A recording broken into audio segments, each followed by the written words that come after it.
The same scenery will have completely different expressions in the works of different poets, and the same expression will have completely different feelings in the hearts of different readers.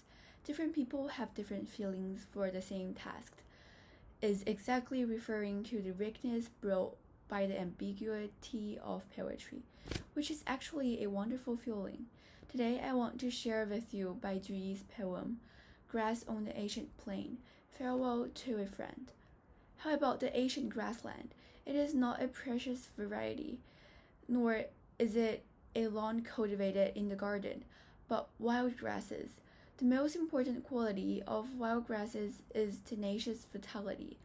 Not afraid of trampling, not afraid of cutting, not afraid of frost, deeply rooted in the soil to restore the vitality in the next spring.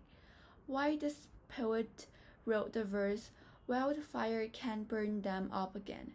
This is because a single spark can start a grassland fire.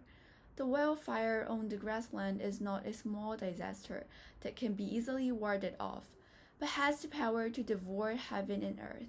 So the wild grasses must be destroyed with such great suffering and under such great destructive force, but they grow again in the spring breeze. This power to be reborn in the fire is very shocking. In fact, these two verses not only show precious spirit, but also show excellent color. The wildfire is red, while the wild grass is green, and the combination of these two contrasting colors create a powerful visual impact. Besides the color, the image is also special. The wildfire is fierce, but eventually burn out and turn to scorched earth, while the wild grass is delicate, but can turn the scorched earth back to life, which is the embodiment of soft overcoming the hard. This comparative power originates from China's ancient Taoist tradition. Therefore, people who read poetry today seem to draw strength from these verses. That is because it is rooted in our traditional philosophy.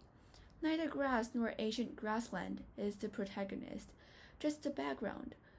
So, is the protagonist a wanderer on a long journey? Actually, the real protagonist is the poet who felt so sad about his farewell to his friend. He watched his friend walk further and further until disappeared outside the deserted city and at the end of the ancient road. At this time, huge sorrow suddenly shrouded him. Travel far away is a beautiful pursuit, and the sorrow of parting is also touching. Life is so complicated, just like the new wild grasses in the old homeland.